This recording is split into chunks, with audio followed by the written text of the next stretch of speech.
On Truth-Telling. A demonstration of the inseparability of truth from the telling of it. By Michael E. Hunter. 3. Adolescence. As an adolescent, I experienced my life as being ordinary only in that painfully contradictory way of living it as a destiny.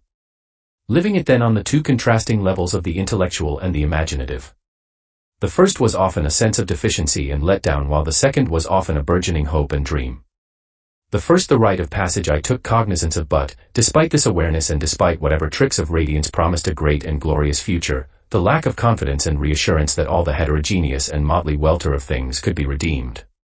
This often bittersweet refrain of my innermost thoughts and feelings was always taking leave of but never failing to rejoin the constant key in which my fantasies were played. For despite all setbacks and disappointments, I still went about thinking some miracle was in the offing, some radical transformation, some inner movement or outer development that would revolutionize the seemingly flat, humdrum, and uninspired aspects of my life. Perhaps in saying this, I'm not saying much more than that the idea of the extraordinary was firmly planted in me and never once took its leave. I suppose I was looking for one of those little tricks of radiance that, had it been in my power, would have gone on indefinitely, and this, as the naive turn of my thoughts towards the future, was itself the true sign of my having left childhood, when one of my uncles, shortly after our arrival in Winnipeg, suggested I go spend some time on his ranch. During the 2 or 3 weeks I was there, I was in the company of a young man who was kind to me and gave me my first experience of being treated like an adult. And this I can say despite and all the more for a small incident that didn't show him as being particularly kind on one occasion and to which I reacted with childlike tears. For whatever the cutting remark he came out with then, it was part of our day-to-day sitting in the kitchen or working outside and my being able to listen to him express his views on many subjects. Finding out from him that my uncle was a spendthrift and a gambler was one thing. But finding out that he was with a moneyed woman who was largely responsible for keeping him in the chips was another. If I had never laid eyes on this decidedly unpleasant person, I can't say we met because she largely ignored me, who owned the ranch and was paying most of the bills, perhaps I wouldn't have felt as repulsed by this as I did. As it was, I could hardly believe that such a man as my uncle, virile, proud, and always carrying himself around like the proverbial cock of the walk, he was an avid hunter, had owned a small plane, and, during the Second World War, had been a deep-sea diver, would let himself get into such a, at least seemingly, humiliating position. It seems that Ross, his hired hand, inadvertently drew the picture of it and made me reflect on something I definitely didn't want as my destiny. Which brings me to my second uncle, who put the first one in the shade when it comes to a preoccupation with property and business. Owner of a real estate agency and a racehorse farm, he was a man definitely in a hurry. Yet it has to be said that, despite this, he helped my mother in the beginning and took me under his wing. But this care or concern for me certainly didn't extend to my personal life or emotional well-being. He was friendly enough when the mood was upon him but could also be cold and insensitive. He never abused or exploited me the 4 summers the first worked for him, but neither did he do anything that wasn't in his interest. As for the rest, it is enough to say that, many years later, I found out what kind of tricks he could play on innocent and helpless people. But I saw enough shenanigans of a lesser sort going on those summers at the racetrack to make me realize that honesty only stretches so far. That though it functions as an active principle most of the time and as an ideal virtually all of the time, it can be suspended whenever it gets in the way of other values. I wasn't particularly put off by this, since I derived from it a sense of my own moral superiority. With a certain youthful naivety, I felt I was capable of some higher purpose or mission that would also be honest through and through. I would be able then to avoid the worst of the human lot that I took to be selling oneself off by dribs and drabs. Of course I had little understanding then of all the ramifications of such an idealization, and so continued to think for a long time I could win a great deal. On this note I should mention that a certain contradiction or tension has always been a part of my life and was even then felt by me. A tension which perhaps can best be summarized by saying that, while I imagined myself growing up straight and true so I might take up some noble pursuit, what I desired most immediately and sometimes with reckless abandon were the things of this world. In brief, I hungered for sexual gratification and social recognition as if they were the summit of all human happiness. The sort of school and classrooms I was thrown into as an adolescent were normal enough. The teachers were invariably competent without being brilliant. The students were reasonably friendly without anyone overwhelming me with friendship. I found no one to play Tom Sawyer to my Huck Finn. My fellow students were divided into the usual 3 types: those who excel in class, those who excel outside it, and those who fall somewhere in between. It was in this middle group I found myself because I no longer wore the laurels I had formerly enjoyed. It strikes me now that, at an age when many people play the rebel for perhaps the one and only time in their lives, I was unquestionably conservative. Though I didn't run across much that was outrageous as a junior high and high school student, there were always at least a few students who didn't sit in class as docile as I did. That I never took it into my head to emulate them, even though there were some I definitely admired, is a point that, in retrospect, seems significant. Even though I continued to be devoted to physically and mentally developing myself, I was now confronted with a shakeup that went very deep. Despite winning a friend or two and a modest amount of acceptance from others, I was highly conscious of desiring the complete fulfillment of desire. Indeed, there was a part of me that, if I somehow could have had it, would have sold off the other part with dismaying alacrity. Viewed from where I stand now, the fact that I have never abandoned my childhood sense of what I should be or turn out to be is not a simple affair. It is not simply due to some durable or commanding trait that made me hold to my course despite every obstacle. No, the situation was always much more complicated and precarious because, in order to be what it was, it depended on a certain stinginess that life is often guilty of but, in retrospect, to be commended for. I think the best way to put it is to say that, had I been a bit more outgoing or physically attractive, I would have joined that group of socially assured and active teenagers who seemed to bear all happiness with them. I would have been swayed over to their values and, at least for a time, changed to fit in with them. I would have likely found less and less advantage in saying strictly what I thought and more advantage in pleasing others.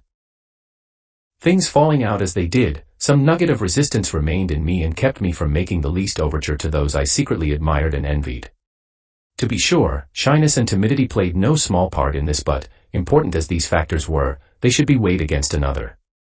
Even then I had a strong sense of not wanting to let myself, or others, down, and so, had it not been for an ideal or principle of this sort operating in me, I would have surely found a way to get over my hang-ups and be the type of person that, apart from this principle, I wanted to be.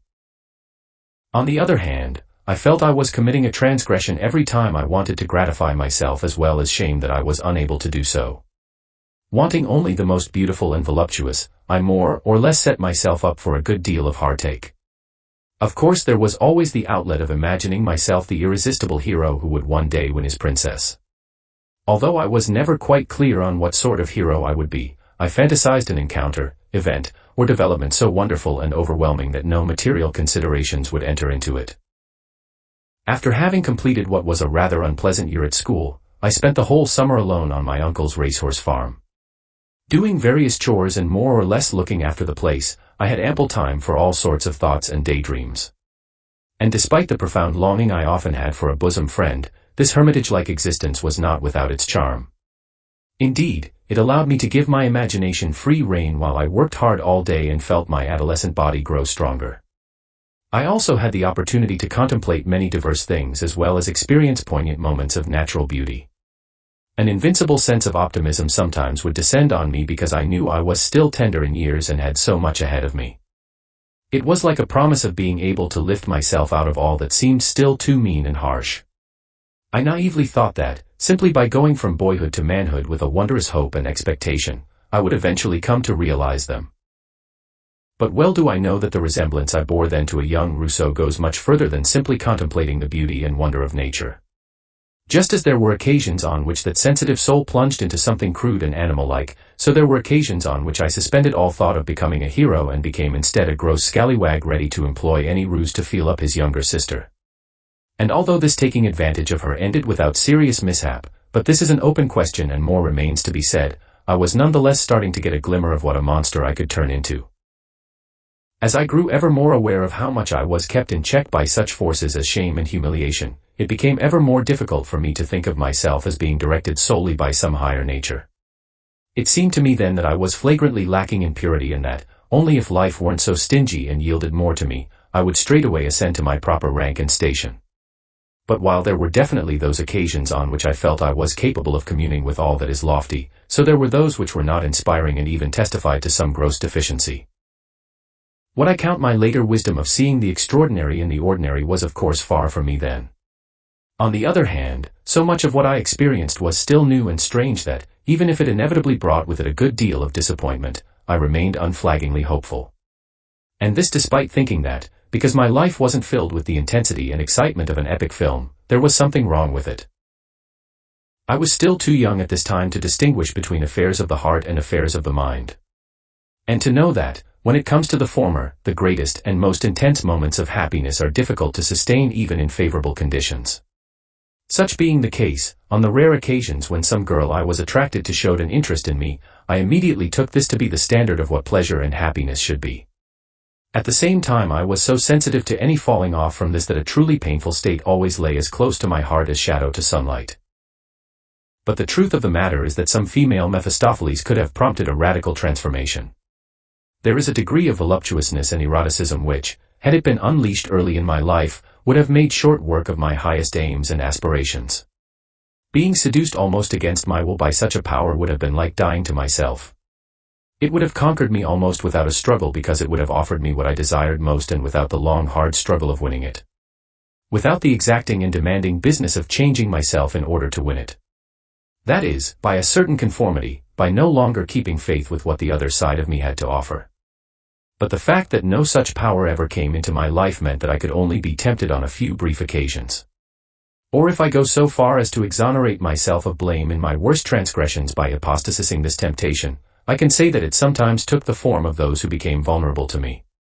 By this lapse of responsibility I am able to describe this power as well as my weakness, and at the same time the very zone where I was capable of risking all.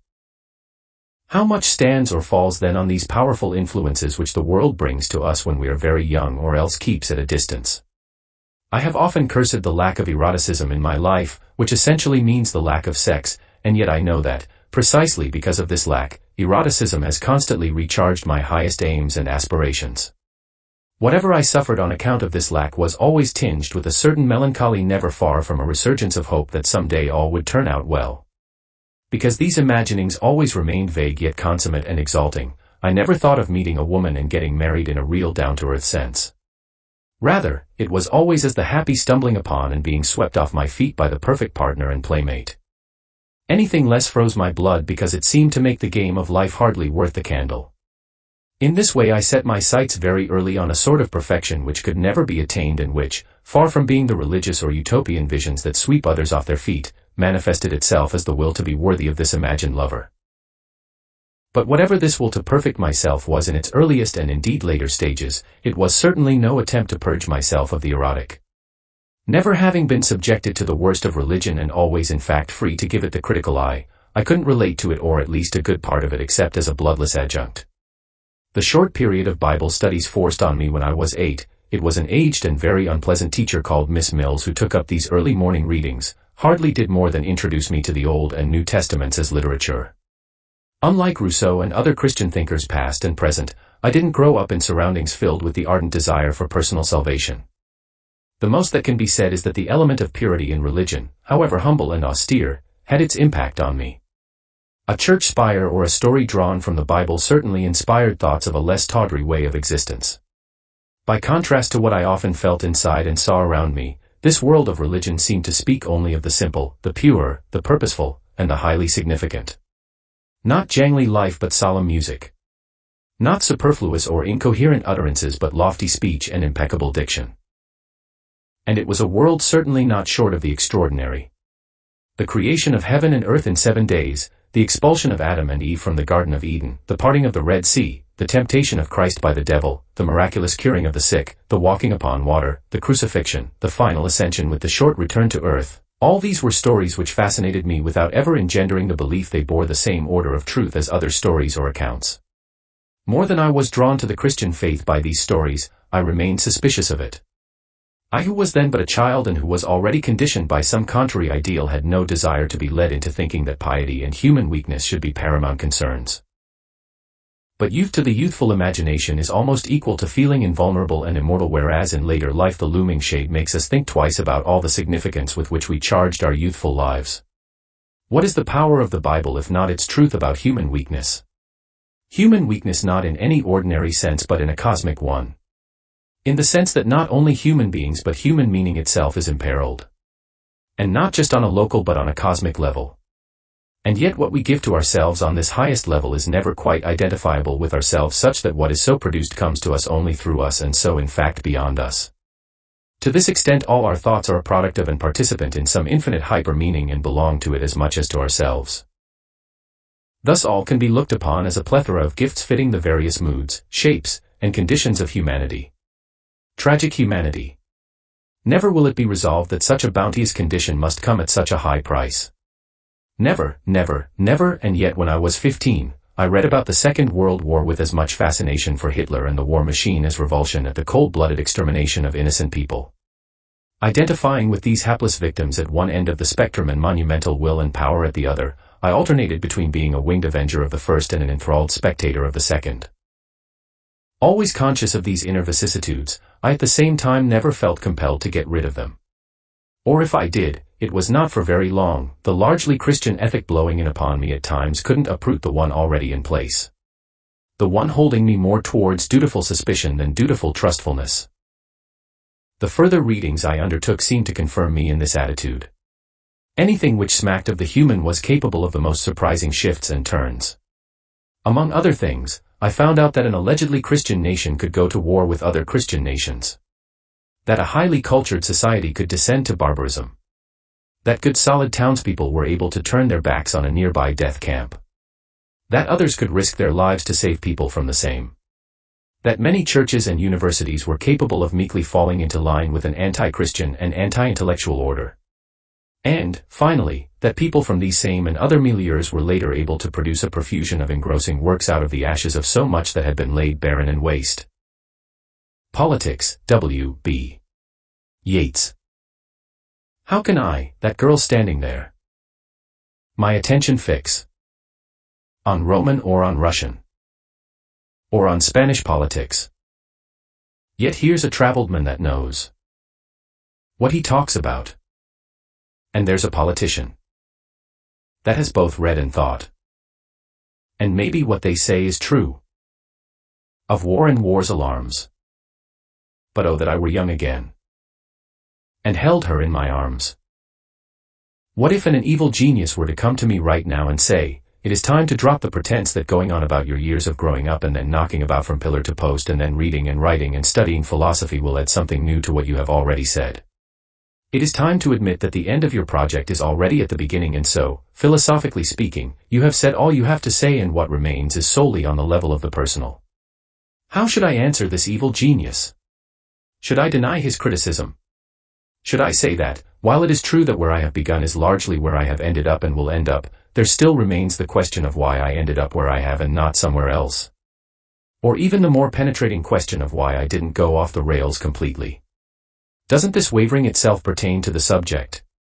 For even if it is true that I'm full of confidence and courage on most occasions, it is also true that I have often felt them drain out of me. But then again, it must be admitted that, were it otherwise, I would hardly be inspired by a heroic ideal precisely in the area of truth-telling. And even though this ideal itself may waver, this happens when I consider the indomitable souls who slave away without paying much attention to it, I still think that the subject is not to be exhausted by a few simple statements, be they negative or positive, and that it demands a patient and lengthy working out. Upon entering high school, I was acutely conscious of not being all I wanted to be. The discomfort I felt ranged from thinking of myself as a kind of social misfit to everything I chanced to envy in others. This itself ranged from wanting a better-shaped nose or a deeper voice to coveting someone else's girlfriend. But most consistently on the list of envied things were such real or imagined traits as personal attraction, masculinity, and muscularity, which went with the second. While the second and third eventually took up residence, the first eluded me completely. When I consider now how turned in I was on myself and how carefully I kept a distance from others, it is small wonder I didn't charm many people. The desire to close the distance and yet keep it intact were forever the crosscurrents of my adolescence. Ultimately what I wanted was the other person to do it and in such a way that, if it had ever come about, he or she would have been little better than a willing slave. I couldn't imagine the highest level of attraction other than as a perfect mind in a perfect body. Though I was far from having immersed myself in the world of the ancient Greeks, it nonetheless exerted its pull on me.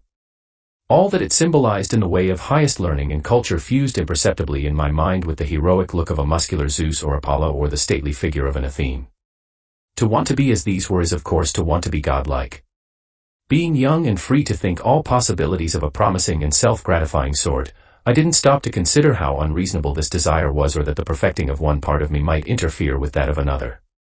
Certainly there was enough evidence to show that, generally speaking, those people who seriously seek perfection concentrate in one area and in fact sacrifice much to arrive at it.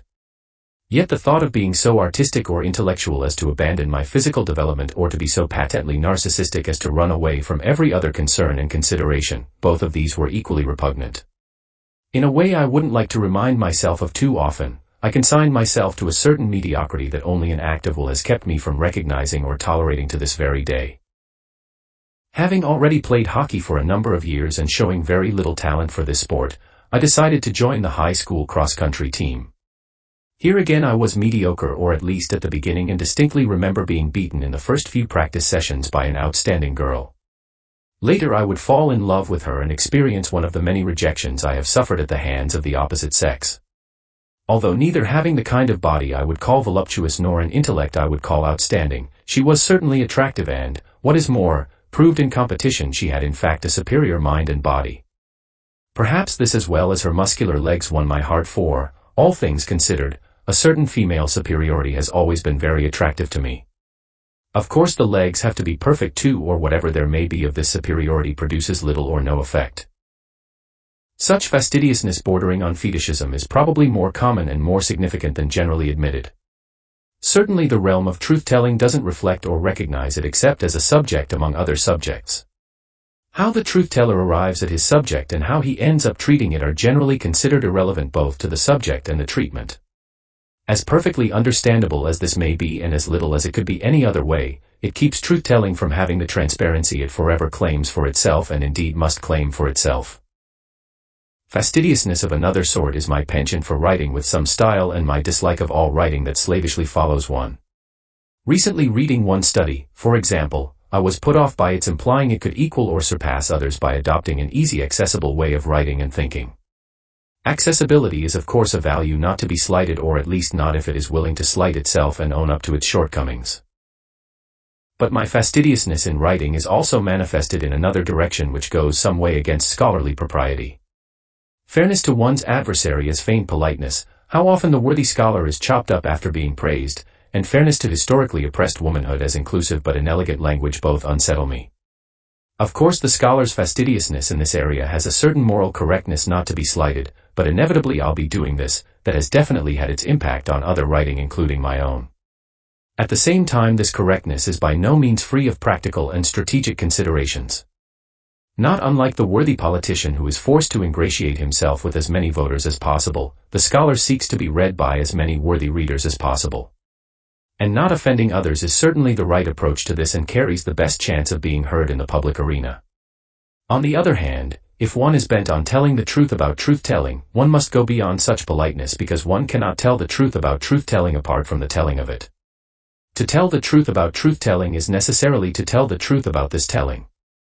Given this state of affairs, which is a task, an objective, and a dilemma all rolled into one, a sinuous, expressive, and unconstrained style, essentially a multiplicity of styles, is what is called for. But getting back to my fascination with beautifully formed female legs, I can safely say it played its part in taking me out of high school. It was very difficult to sit all day in a classroom with such legs but a bare few feet away. With such bare legs bearing themselves at me and without even the bare possibility of touching them. I could hardly bear to be in their presence because they were forever just sitting there or boldly parading about or shamelessly showing themselves off. Why not for me? Why for others but not me?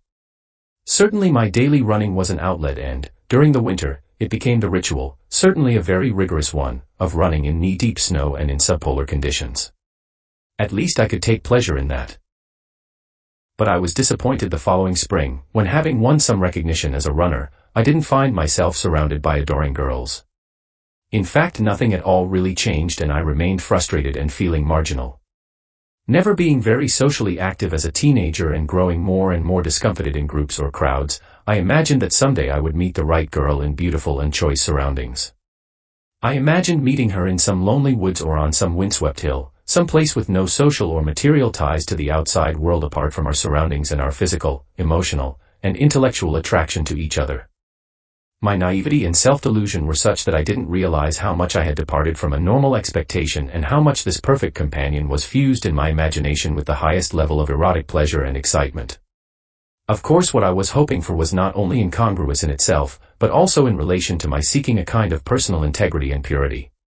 As inwardly guarded and constrained as I was on account of this higher calling, I wasn't capable of being roundly generous and sharing of myself. How then I could have expected to win a flesh and blood woman either as a perfect companion or as a perfect concubine, never mind the two together, is not something I can easily explain. My torment persisted when, for a brief 2 weeks in summer, I and part of my family returned to Chambly. My father no longer lived there, and so my mother, my oldest sister, and I went back to take advantage of certain invitations. At the same time, we intended to take in the World's Fair going on in Montreal at the time. Often walking about this fair by myself, I was so overcome by desire that, despite my habitual shyness and reserve, I approached and tried to pick up girls. My efforts, clumsy and shy ones, to be sure, met with a certain limited success, but ultimately I remained disappointed and frustrated. Miniskirts and bare legs were everywhere, but none were so moved by desire as to camp by me.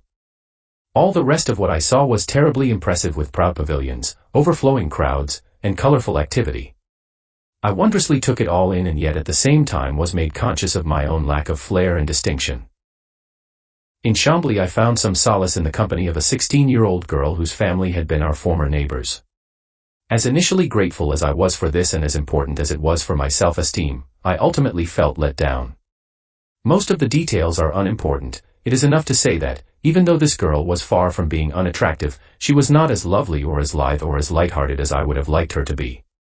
On the other hand, her 12-year-old sister was full of charm and hung about us while we sat in the living room. I grew uncomfortably aware of being more attracted to her, as young and physically immature as she was, than to the stolid girl next to me. It was in grade 11 that dissatisfaction with my schooling added to the misery of being sexually frustrated and socially inhibited. Before this year I had never given a thought to doing other than finishing high school and going on to university. At the same time, I had never given much thought to what I would do there. Part of the reason for this is that, during my adolescent years, I met no one, and certainly no teacher, who remotely resembled Mr. Beach. Not one soul who, like he did, took an interest in me and inspired me not only by the kind of person he was but by what he had to say about education and life. This lack of a spiritual guide meant that my thoughts rarely broke free from my most immediate concerns to offer me the advantages of a greater insight and wider viewing. But though I probably didn't go off in a direction Mr. Beach would have approved of, at least I went off with some wind in my sails. A moral and intellectual wind in its prevailing mood is what I call it now. For though it carried me out to sea in a both scholarly and worldly sense, it eventually returned me. Who knows what part Mr. Beach played in all this, in the fact that, for years after the little exposés in his grade 7 classroom, a critical attitude started to take shape in me. A critical attitude largely based on the realization that my struggle to get high grades in school was slowly stifling the spiritual side of me. And that the school itself offered nothing to remedy the situation. Nothing in the way of bolstering my flagging interest in my studies and of investing them with some purpose other than winning recognition and being stepping stones to the university. Nothing that could remind me of the excitement, adventure, and enthusiasm of learning that I had experienced as a child growing up in Chambly. But before going on, I should note that my school was far from being ill-equipped or lacking in competent teachers or having Northwest safety nets in place or, not to be overlooked, offering me no advantages. No, whatever was wrong with it wasn't wrong for any of these reasons but simply because all schools are systems and all systems, be they practical or theoretical, cannot accommodate all elements. Ultimately, this is a philosophical issue which is also extra-philosophical because, going beyond all systems, it goes beyond all philosophy. At the same time, it is also very much my own issue, that is, the issue of truth-telling, and therefore not just one but all issues. It is even the issue of being one issue among many insofar as truth-telling is without issue. In truth, I believe I was one of these non-accommodated elements and, if I were to say that things could have fallen out differently, I would have to allow for a vastly different set of circumstances. For example, if I had gone to the kind of school my father once dreamed of sending me to, it is possible I would have found enough intellectual stimulation as well as honor, rewards, and so on to prevent the critical side of me from developing as it did. Developing in an implicitly if not explicitly anti-institutional or anti-authoritarian way. developing in such a way that the other agitations of my soul could eventually ally themselves to it and render it more and more like a destiny. Then the path taken by me would have been quite different, and I would have become a person ready to entrust his education to the school rather than to the world outside. A person who would have found more good reasons to adapt himself to it and recognize its value than to think of it as a constraining and co-optive force. But getting back to my actual situation, as a sensible young man who knew he was in trouble and needed help, I eventually went to see the guidance counselor. After I had told him about my flagging interest in my studies and after having given him an explanation not differing essentially from the one I'm giving now, he advised me to slow down and not take my studies so seriously. Presumably his well-intentioned advice was meant to encourage me to spend more time cultivating other interests of a less stressful and competitive sort. Nothing he said was particularly wrong, but, then again, neither was it helpful. From my present standpoint, I see him as having failed to notice that I was one who, rather than needing to find more enjoyment apart from my studies, needed to find more in them. Or rather, one who needed to find more interest in studies outside school such that the ones I took up in it no longer filled up my entire intellectual horizon. What I in fact needed then was something very difficult, if not impossible. Something that would have resembled me as I am now giving advice to myself as I was then. What I needed was an advisor who would have been the most sensitive and scrupulous reader of my 16-year-old soul. Who, instead of being oblivious to the critique of formal education that was implicit in at least part of my troubled situation at school, would have picked up on it and carried it back to me as question and commentary. Who, instead of assuming that my problems were purely personal and carried no intellectual weight, would have directed my attention outside the curriculum towards studies that would have enlarged my understanding of my situation and come to me both as a philosophical turn and a great psychological relief. So far my account has been focused on my built-in errancy and my eventual escape or self-ejection from the system. By the time I went to the guidance counselor for help, nothing short of an extraordinary intervention would have turned things around.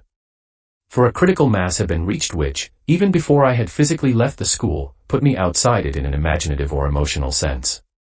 In all of this there was nothing on my part of bad behavior or flagrant resistance to authority. Nothing of missing classes or failing to do assignments. Nothing of having problems with drugs or alcohol. Nothing even of having animosity or resentment towards the school. Rather, it was more like suffering a loss of confidence or faith in it while experiencing a corresponding leap of faith in or towards an out-of-school experience. Had I been asked to give an account of this, I would have been confronted with the same problem as I am now, trying to make sense out of all the motivating factors arising out of the convergence and seeming consolidation of my erotic and idealistic fantasies. Just as I take it for granted that this errancy is a basic part of my constitution and is continuous with my father's, so I take it for granted that, so far as its intellectual side goes, it is a will to be critical and even overly critical. I also take it for granted that this will to be critical, no less than any other drive, can run to excess and even to ruin. Excess and ruin either as self-criticism on the one hand or as criticism without it. The two types of excess are well illustrated by members of my own family, by my father who was guilty of the second, particularly when he was under the influence of alcohol, and by my second oldest sister who was guilty of the first, particularly when she was depressed and suicidal. And if now I secretly congratulate myself for escaping their tragic fates, it is probably in the way of registering performatively as much as constitutively that a robust ego such as I possess and such as I like to think I possess more positively than negatively is what constitutes the greatest difference between them and me as critical and even overly critical members of the human community. But just as there are different ways to have a robust ego, so there are different ways not to have one. Take two extremely intelligent people like my father and sister who happen to falter badly in life. Suppose they had good reason to think of themselves very early as being exceptional and then good reason later on not to. Or at least to think they were so deficient in certain areas as to fall behind entirely. Suppose further they had always believed in telling the truth both to themselves and to others such that, upon realizing and admitting they were not what they once thought they were, at least in some important respects, they were also obliged to realize and admit they had given up on a part of themselves. In a certain manner of speaking, their conclusion is also a choice which bears with it a certain responsibility, a certain way of looking at themselves, a certain future vision and way of acting no longer in accord with the past way. The self-justification that would inevitably arise and base itself on the exigencies of life and all that it brings in the way of the unpredictable would then not be sufficient to efface a certain sense of self-betrayal. In describing them thus, I not only think of my father and sister as essentially alike in character but different from all those who, for one reason or another, start off poorly. Nothing I have ever heard about my father's childhood nor anything I know about my sisters would lead me to conclude that they belonged to this second group. Both in fact were petted and made much of while growing up, my father by his 3 older sisters and my sister by my father himself. In the case of the latter, he suffered his first major disappointments, failing in his bid to become a pilot and then later an engineer, just before marrying and starting a family. In the case of my sister, the breakup of our family home was probably the greatest upset of her life. But it was only after she herself got married and had children that things started to slip out of control. For reasons that had nothing to do with her intellectual capabilities or best intentions, she abandoned first the prospect of a career in medicine, then a master's degree in chemistry, then her role as a loving and nurturing mother, and finally her life. Surely it must be that they both started off their lives with a sort of high-flung outlook or romantic vision. They too must have had childhood fantasies that propelled them forward and that, had they been luckier, would have constituted the leading thread and mainstay of their lives. For they too, I believe, wanted honesty and courage to be there. To be pivotal to their emotional, imaginative, and intellectual well-being. To be honored in their hearts as something most noble and high and thus render them honorable through and through. Wanted this despite the fact that one day they found themselves living more or less conventional lives with all the responsibilities of a middle-class home and family. Living in some sense apart from themselves. For the fact of the matter is that, in both their cases, raising a family to be proud of and having a fine home and prospects for the future were not sufficient to keep them going. Yet at the same time so extraordinary were they in their lack of artificiality and pretense and so obstinate and critical in many of their doings that I can only conclude they were fighting to maintain their self-esteem under conditions that were slowly eroding it. It is difficult to go on now without the egoistic such as I have mentioned it already as both personal and philosophical element trying to efface itself. And yet it is difficult to go on without at the same time admitting to this selfsame trait or tendency. More precisely, admitting that taking up the task of distinguishing myself from others, including my father and sister, involves suppressing the fact that this task is also, as something quite personal, a drive to distinction. That telling the truth about myself is irretrievably caught up in this non-innocent telling even while it pretends or acts otherwise. This is as much as to say that ultimately I cannot refrain from treating all positions, including my own, as being contained in my own truth-telling. Or to put it another way, I'm continually advancing to the point of failing as a truth-teller, to the point of reaching my own limits in this area. And this not only in the way of no longer seeing how my truth is related to the telling of it, but of presuming that, against my proper judgment, this truth can be told without egoism, which, to add another wrinkle, is no doubt the very height of egoism, and for the sake of itself and itself alone. I shall now ask myself a few questions which, given their abstract or general nature, may very well hide their egoistic content. First of all, how can the critical and even overly critical suffer itself, that is, tolerate itself, if it is sufficiently self-critical to suffer from itself? And, secondly, how can the world suffer the critical and even overly critical if it at the same time suffers from it? Must it not be that, in both cases, if the critical and even overly critical is to survive and flourish, it will find in itself enough that is rewarding to make up for and even render null and void all injuries either to itself or the world? And therefore will it not, if it is to achieve victory both on the psychological and social front, turn itself into some kind of force, mission, duty, or destiny? Or to take another tack, what happens if the critical and even overly critical become nothing more than the barking dogs in the basement of one's soul? If this internal hubbub and distress can neither be purged nor shut out completely from the upstairs quarters? If it is always such that, whatever joyous activity or bustling work goes on upstairs, the barking dogs of criticism and self-criticism can be forever heard in the background? Is there not then a slow poisoning or contamination of the whole house? An incipient loathing and contempt for all that has gone into furnishing it and trying to make of it a decent home? Is there not then something very wounding and self-incriminating in the thought that, for all one has done to both bless and enrich the upstairs of one's soul, one has placed a curse on it by neglecting the downstairs? But I'm well aware that, if I'm to see myself not only as a truth-teller but as a particular kind of truth-teller and, furthermore, not only as one in potentia but also per accidens, I can't simply compare and contrast myself with those who are close to me and go awry, but also those who develop and flourish. Not an easy task given the range of possibilities but, for the moment, I can do no better than look at what I might have been had I followed a straighter path. Suppose then that an extraordinary influence had come into my life even after Mr. Beach, for I recognize him as one, and resulted in a rapid maturing of my intellectual and emotional self. then I would have likely been able to deal with most problems of a personal nature and carry on towards higher education and those studies of greatest interest to me. I would have in effect been carried towards all I discovered much later on and all I found in literature, philosophy, history, and so on to be inspiring. I would have been taken very early to a knowledge of the outside as well as the inside of the institutional world, but without necessarily thinking that going outside it was preferable to staying inside. I would have then had to accommodate myself to it such that, even if my thinking pressed towards the outside, it would have borne the stamp and impress of the inside. And this in terms of not only how I would have gone about my work and studies, but of how I would have structured my life. To this extent, the rebellious side of me would have been forced to accommodate itself to the institution and, in exchange for a clear sense of mission, conform to its values and standards. Even under the best of conditions and even for the sake of the best conditions, I would have had to shut down that part of my soul which would have proved to be, under the circumstances, too much the mirror or theater of itself. Too much a show and a distraction, not to mention a self-indulgence, in that world essentially devoted to identifying truth with itself. It remains to be said that such a straighter path in life would not have been a curtailment of my errancy, but rather a much stricter handling of it. In other words, it would have taken much less the form of a way of life, that is, as the post-high school period I'm about to take up, than a way of thinking already established and yet errant in relation to mainline or traditional thought. Though it is too early to move into this area as a specific concern, it might do well to signpost it now by invoking, if not without some reservations, the word postmodernism. A word of course that can lend itself to many interpretations, but, if I were to sum it up grosso modo, I would say that, first, it refers to a form of thought that has infiltrated the university and other institutions during the second half of the 20th century and, secondly, one which takes truth to be implicated in diverse elements that straddle both its subjective and objective poles. But for now I don't want to get into this, but simply note that, instead of passing through and beyond institutionalized errancy as truth-telling, I would have rested there and made it my home.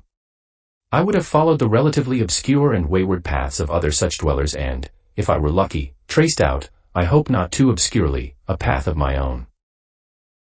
Compared to this relatively straight and smooth path, the actual one was very rough, uneven, and circuitous. It started off with a number of years of being more imaginatively, emotionally, and physically active than intellectually. This is certainly not to say that I was intellectually inactive or didn't continue to read and think deeply about many matters.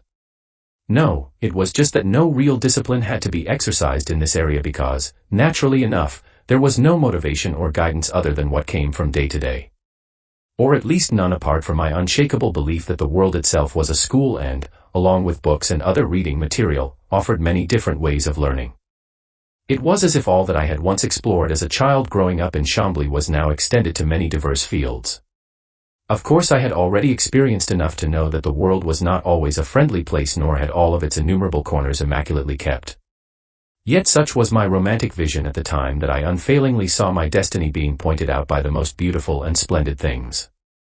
On the other hand, the most ugly and sordid aspects of the world seemed like the husks or dross that one could eventually shake off. At the same time I was immature or naive enough to blur the difference between the most noble and heroic path in life and the most virile or masculine one. The shadow that inevitably fell between what I desired most for myself and what I actually found often would discomfort and disappoint me terribly.